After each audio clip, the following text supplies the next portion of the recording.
แม่นเพิ่นเนาะ แม่นแม่น เหตุการณ์เลยเป็นนั้นก็ยากนี่น่ะซอยบ่ได้ยากหยังยากเรื่องเดียวนี่ล่ะสมมุติว่าเนาะ แม่น ได้เฮ็ดได้คล้องแล้วเมื่อเฮ็ดให้ชนะอยู่เพิ่นก็ได้เนาะ ได้ยามนาเมื่อเฮ็ดนาเนาะยามเวียกเฮาก็ไปแบบว่าเขาสิจะมากินแล้วนี่ก็ไปเรื่อยๆยามนาเมื่อเฮ็ดก็นี่คือว่าเบาการที่ว่าซื้อข้าวน้ำเนาะ แม่นแม่น คันสมมุติว่ามี FC เพิ่นผู้ใหญ่เพิ่นอยากจัดงานแต่งให้สิเฮ็ดงานอยู่ไส สมมุติเด้ สมมุติ ถ้าเฮ็ดงานแต่งก็คืออยู่บ้านเนาะ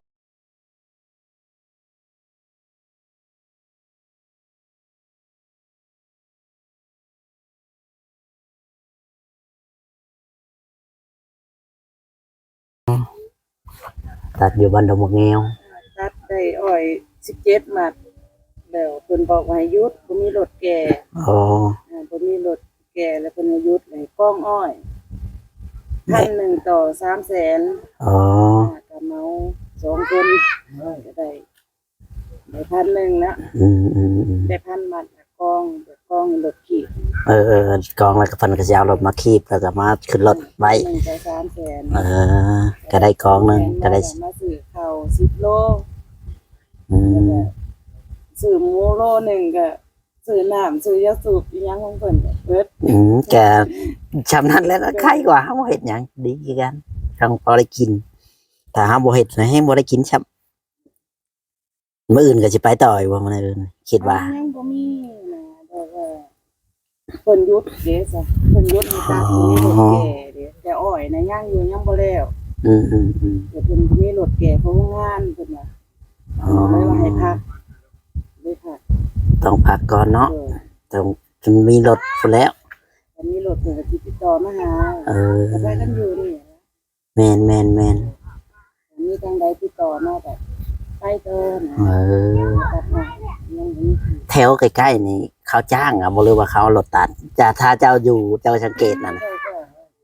ยังบ่ได้ถามลูกนะ เพราะว่าเจ้าก็หามาเนาะเจ้าก็บ่ฮู้กันสิว่าคันว่าสิว่าเอารถตัดอย่างฉันสิเฮาก็บ่ทันเห็นเนาะเฮาก็ว่าบ่ได้แม่นของเจ้าจ้ะ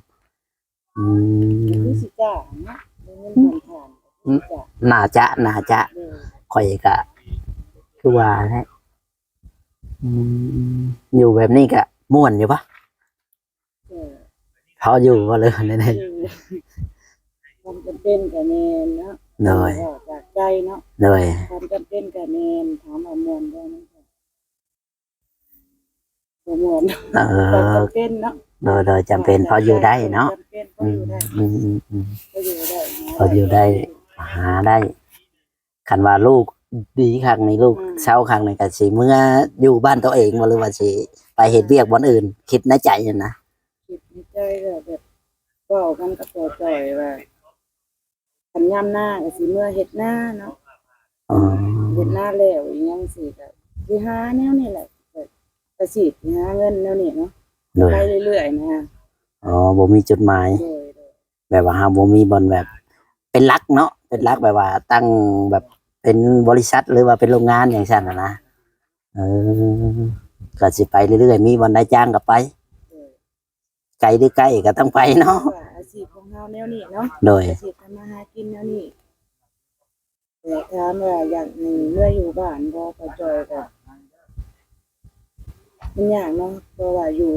นำกันกับข่อยยังบ่มีเหตุมีข้อง อ๋อ อันนี้ส่วนตัวนะ ยังบ่มีฮีตบ่มีคลองเนาะยังบ่มีแบบ สิเมื่อเฮ็ดเนี้ยเฮ็ดหน้าน้ำเพิ่นก็มันยากเนาะ เออ มีเหตุมีข้อง เคยเว้าเรื่องค่าดอกกันว่าขอโทษเด้อจะถามฮะยังว่า แล้วบ่ได้ว่า คิดว่าในใจเจ้าในชำใดนี่คิดว่านะข้าวๆซื่อๆนะ สิเรียกก็ได้ สิเรียกสิเอิ้นนะว่าในใจเจ้าสำหรับเจ้าอ่ะ มัน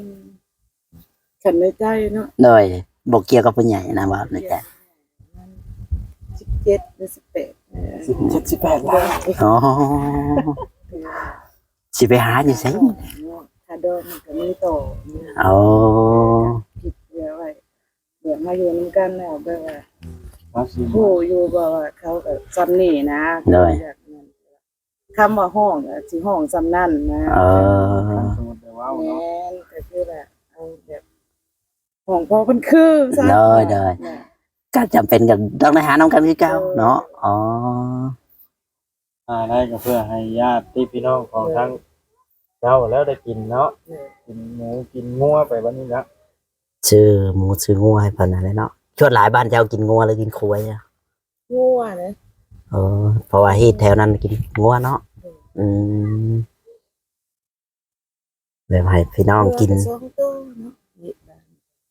น คันว่าสำหรับ เป็นงัวตายนะ อ๋อ กันเ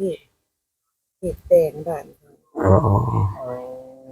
แบบว่าเจ้าปะเจ้าก็ต้องมาเสียอีกตัวนึงแม่นบ่ ก็สิมีเฒ่าแก่เพิ่นสิมีใบอีหยังอยู่หั่นเนี่ย อ๋อ ลืมแล้วมันเลยแล้วเรื่องที่ผ่านมาก็ลืมเลย เด้อ ก็เคยแต่งเนาะ เล แต่ ย งแต่ลืมแล้วมันเถิงแล้วลูกก็ใหญ่แล้ว นี่นะ แต่ว่าเหตุคือสิสำนั่นเนาะ เจ้ากับ ขอให้เพิ่นได้ขอเนาะให้เป็นเหตุเป็นข้องเป็นมือแต่งอ่ะมันก็บ่ได้นักบ่ได้ ให้เพิ่นขอก่อนเนาะ การขอสำคัญที่สุดนะ เลยแพงกว่ากันขอ เหตุเป็นข้องเนาะแบบว่าอยู่บ่มีการขอ อ๋อ แต่มือแต่งมันเลื่อนได้มีมือใดพร้อมแต่ง เลย แต่ว่าอยากให้เพิ่นขอก่อน อ๋อ มัน ได้ ผิด เนาะ มันถูกแล้ว นั่นถูกต้องเนาะ โดยมันก็ผิดข้องทั้งขอทั้งเหนือทั้งบ้านเมืองเนาะ แม่นทั้งโคตรตาเนาะลุงตา พิษแห้งอันอยู่ทั้งที่ แพงว่าคันขอแต่ละที่แต่ละบ้านนะแบบว่า เอาแต่หมูตัวหนึ่งมีหมูตัวหนึ่งแล้วก็ เงินได้ค่ะ เงินเลย5 ล้าน อ๋อปรุงแบบว่าในอันนั้นคันขอหันแต่มือแต่งต่างหาก นี่ อ๋อ ก็สิมีเขาผู้ใหญ่เขาบอกกัน เลย ใจเป็นไร ก็แม่นอยู่ยันว่าแต่ว่าคันขอ5 ล้านนะ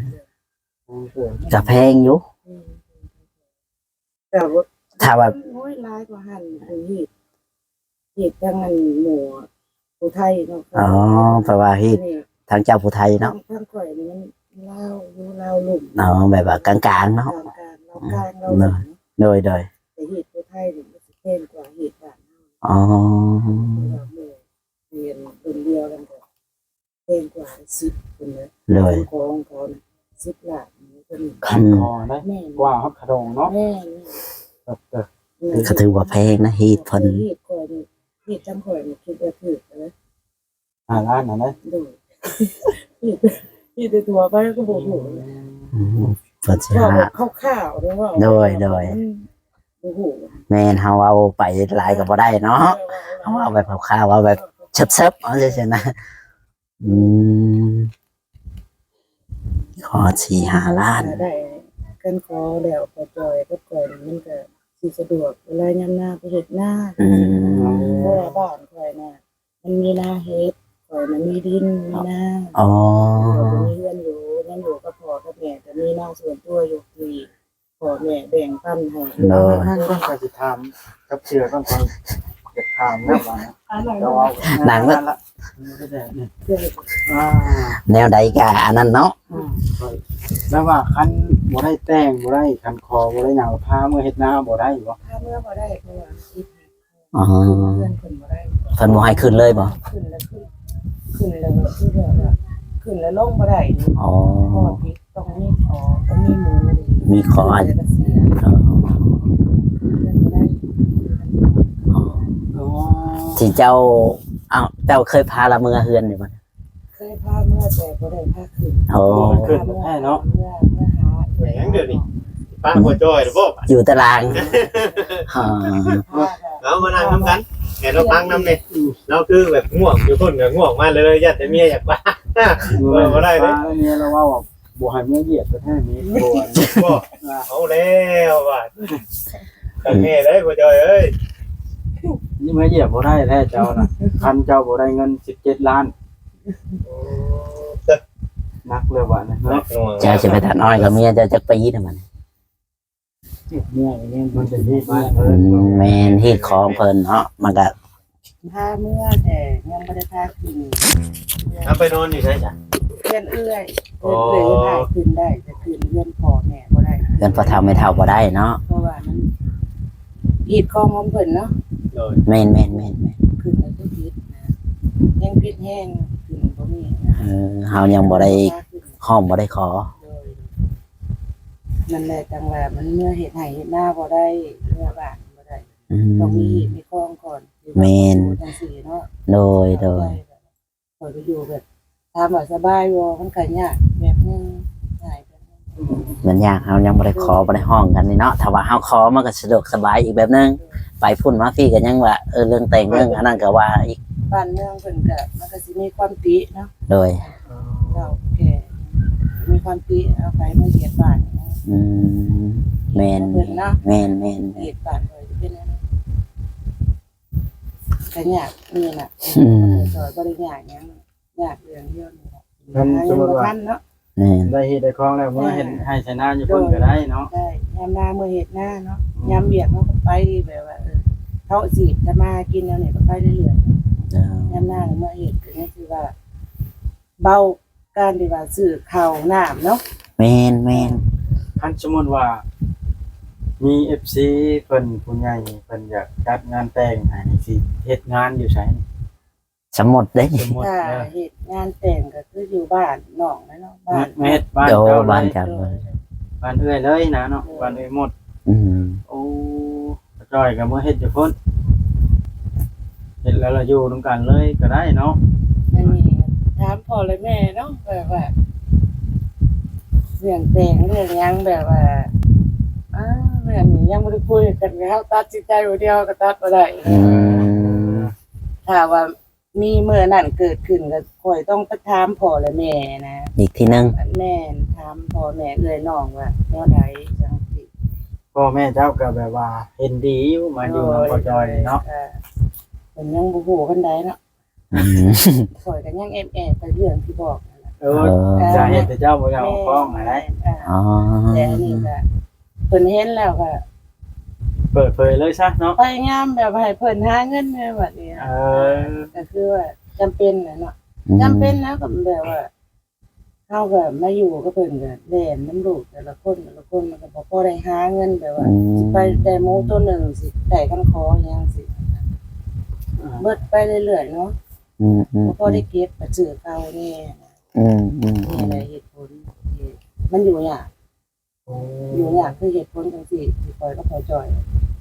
รู้แล้วบอกยังสาเหตุเราบ่อยากเอาฟ้องไป อ่า โอ้ได้โอ้ได้ แต่อันนี้คือออกแล้วก็ตัดสินใจแล้วก็สิเมื่อหาพ่อกับแม่ใหม่อยู่นะ โอ้ สิเมื่อเว้าให้เพิ่นเข้าใจว่า อื สิพร้อ ม มหาเงินแบบว่าจักปีก็บ่ฮู้ แต่บอกให้เพิ่นก่อน อืมบอกให้เพิ่นฮู้จักนำเนาะ โดย อืมอืมอืมอืม เพิ่นพร้อมหรือบ่พร้อมอันนี้ยังตอบบ่ได้เนาะคันว่ามันถึงเพิ่นก็คือสิแบบผู้เป็นพ่อเป็นแม่เนาะ ขออนุญาตถามเรื่องส่วนตัวจ้ะน้อยหนึ่งเด้อน้อยเดียวไผเป็นผู้ทักจีบก่อน พ่อกันทวิตนะ พ่อกันอยู่อันไหนอ่ะ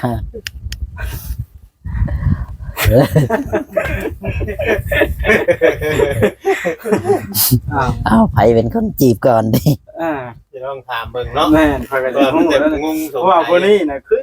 วุ้ยไว้เนาะ แต่บ่ปากบ่หยังเนาะ อ่า ปล่อยสิแล้ว โอ้ ขายเครื่องชิโน่ อ่าอ่า ขายเสื้อผ้าชิโน่ เราไปชื่อเชื่อช่วยบ่ โดย ที่แปลว่าคือแม่ค้านำที่นู่นบ่เฮาย่างผ่านน่ะชื่อเชื่อซอยพ่อ โด อ้าย ย ดึงมัดดึงเสื้อเนาะ แล้วฮู้ได้ยังไงเวลาบ่มีเมียบาดน่ะ มีอยู่กันนั้นผู้อยู่ อ๋อ อืม ธรรมดาเนาะนี่แหละคนสิได้เป็นเนื้อคู่กันเนาะ แม่น มันหักกันผมเลยคิดเพิ่นกันต้องไปหากันแล้วดอก จัดครูมาให้กันแล้วเนาะอืม หักหลายนี่แต่ว่าตั้งมุกตั้งใจหาเงินช่วยกันบาดนี้เนาะ ไปขอเล่า อยู่ตรงกลาง แตง ไปแต่งไปแปลงเห็นอะไร พ่อกับแม่เพิ่นก็ย่างเบิดทุกคนยาวกันเนาะ ยังแต่พอก็บ่ค่อยแข็งแรงผู้ใหม่นี่เพิ่นก็ป่วยจำตัวเพิ่นจำโรค โรคประจำตัวเนาะอืม แก่แล้วเฒ่าแล้ว อืม 80กว่าแล้วพอ ลูกเจ้าผู้น้อยบ่อยู่นำเพิ่น แม่นอยู่เวลาเฮ็ดเวียกอยู่บ่ได้อยู่ในบ้านเนาะเฮ็ดเวียกเลย แพงว่าใหญ่เบิดได้ลูก ให จ้ะ ญ่เบิดนะ เป็นบ่าวเป็นสาวหมดแล้ว มีแต่ลูกชายเบิด ลูกชายวัด สองคนอยู่กรุงเทพ เอาคุณได้รู้ธรรมดาได้ไปไทยได้แหละได้ หาเงินมีสาวแหละจะสิได้แทงมื้อใด ก็ติดต่อพูดคุยกันปกติกูมือนี่ครับ โดย อืม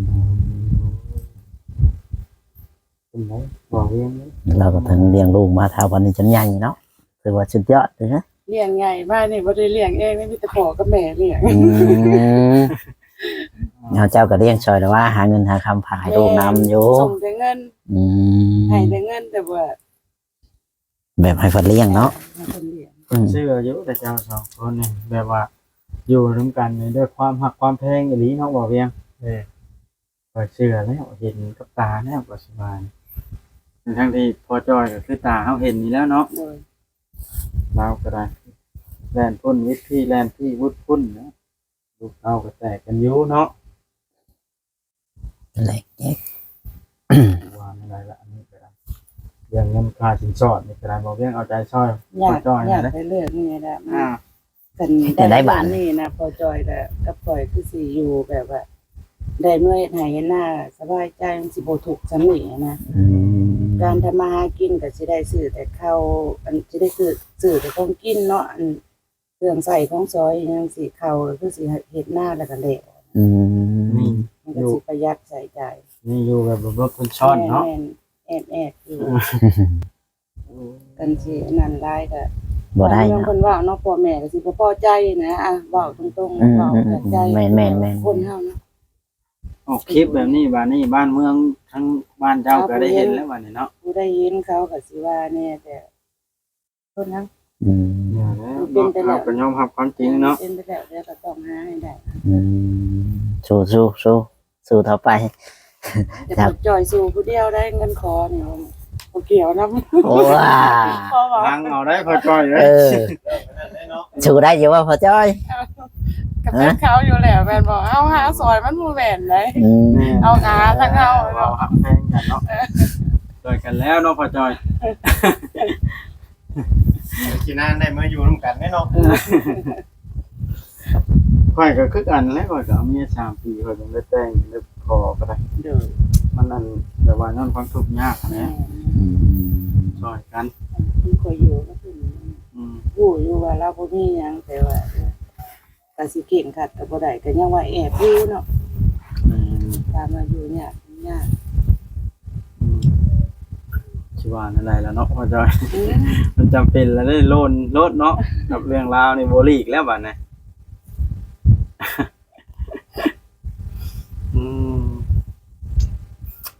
แล้วบอกว่าเมียจะเว้าขะดองเท่าไรจะลาวางไว้นะจะได้ยินเราเชื่อแล้วข่อยได้ยินแล้วได้ข่อย เรา ถาม หาก็ได้ยินครั้งแรกนะพ่อจอย เราบ่ทันได้ยินครับ เราอยู่พุ่นผมว่าเนาะบ่จอย นี่ ครับเว้าไหมลองเว้าไหมเว้าให้เราได้ยินรถนี่เราจังจะได้เตรียมใจไว้หาเงินเด้จั แต่ งหน่อย น้องก็18ล้านคำบาทหนึงงัวเป็นงัวตายเนาะ พุ่นใดบ่มียังไงงัว2และงัวเป็นงัวตายยังน่ะตัวนึงหากินน่ะตัวนึง ยังเว้าตัวอันคาดไว้นะตัวนั้นน่ะตัวอันงบเป็น คำบาทหนึงมันเท่าไหร่70,000อ้าว บาทหนึงก็บางเทื่อก็อาจจะยืนครึ่งหนึงแบบนี้เนาะต้องจะดึงแบบนี้เด้ 35,000เนาะ แม่น กระดอง 18ล้านนี่ 8ล้าน เอาให้เบิดเลยบอกคือเนี่ยอะไร เข้าเบิดบ่เนาะ บางคนก็เข้าเพิ่นโอ้ตามแบบนี้โอ้โหมันกัน ต้องได้ทั้งเฒ่าแก่ทั้งนี้เมื่อคุยกับเฒ่าแก่ทั้งนั้นเนาะ โดยมันต้องคุยก่อน แม่นต้องได้คุยกัน ตัด ต้อง ใจ จับ เดียว ต้องได้ เข้าบ่ถึก เอาแล้วบ้านนี้ได้มาเป็นดำของเมียให้พ่อจ้อยแล้ว คันนั้นแม่ว่าอยู่ไกลบ้านไกลแปลว่าพระเจ้าจะพี่เพิ่นบอกคอยได้คอยพาเอารถคอยไปขอเด้อพระเจ้าเด้อเนาะบ่เวียง แม่ แรกนี่ไปบ้านก็บ่ได้ใกล้นะก็จะพาไป ลุงเห็นแถวลุงเห็นนี่บ่ไกลเนาะคอยเที่ยวประจำแต่เก่าเนาะ ต้องเห็นนี่ บ้านเลียนไส้เนาะบ้านเลียนไส้มันเป็นโรงงานน้ำตาลเนาะเลยบ้านเลียนไส้ได้เป็นบ้านใต้แล้วก็ไปอีกหน่อยหนึงก็เข้าห้องว่าทางแบงมาถมเป็นทางแบงอยู่ ข้างโค้งนะบ่ เลยวัดมหาโชคขึ้นพุ่นเลยเนาะแม่นบ่ บ้านมาโศก เลยตั ยั ว งบ่ฮอดแต่ว่า ยังบ่ฮอดบ่ มาโชคอยู่เทิงพุ่นใด เอา มาจิตเทิงไปพะลานพุ่น เออ แสดงว่าใกล้กว่านั้นอีก มุง บ้านใต้ โค้งๆกัน บ้านเลี้ยนไส้แล้วก็บ้านใต้บ้านใต้แล้วก็เป็นบ้านพอเลย วันนาทม โดยทางแบ่งนะตุ่ม ทางไปหน้าทุ่มทางเข้าไปทางหน้าเพกนี่ สิ บ่ มีปั๊มน้ำมันแล้วก็สิมีทางแดงเป็นทางแยก แม่น แลนตรงทางไปเก่าเข้าไปในบ้านเพื่อนก็บ่ได้ใกล้เนาะทางอันนี้ ฮะนี่แต่ว่าทางชุมเฮานะบ่เวียงเห็นอะไรบาดเนี่ยมันเห็นยาวพอสมควรแล้วล่ะมั้ย โดยมีแต่ว่าเฮาสิกลับกดมื้อนี้เนาะ แม่บ่แล้วไปเอาผ้าอ้อมไปชงวงตุ๊กก่อน อยู่รถนะ ครับผมไปชมน้องตุ๊กเนาะ อืม มื้อหน้ามื้อไหนสิมาเยี่ยมใหม่มื้อใดจุมเจ้าอยู่เนาะ แม่นเอาใจช่วยเด้อพอช่วยเด้อสู้ๆหาให้ได้ของจิ๊บ โอเค ครับ สบายดี สบายดีเด้อ บ่ควรแล้วบาดให้เจ้าพักผ่อนก่อนเนาะเจ้าอยู่ โอเคเนาะพ่อแม่พี่น้องเนาะนี่แหละทางบ่จอยก็เห็นเพิ่นคุยกันเนาะก็ดีใจเนาะที่ว่าเพิ่นผัวเมียเพิ่นหักแพงกันเนาะที่ว่านี่แหละยังบ่ได้ขอบ่ได้แต่งกันย้อนแบบนี้แหละพี่น้องเนาะเงินคำบ่มีเนาะโอเคพี่น้องคลิปนี้ก็สิบ่มีหยังหลายถ้าผิดพลาดประการใดบ่จอยก็ขอโทษขออภัยนำเด้อแม่ๆ FC เนาะนี่ก็คำว่าสวัสดีและสบายดีใครอยากช่วยเหลือเราก็สอดมาได้พี่น้องเนาะข้าวน้ำจำปาก็ได้ก็ดีคือกันพี่น้อง FC เนาะ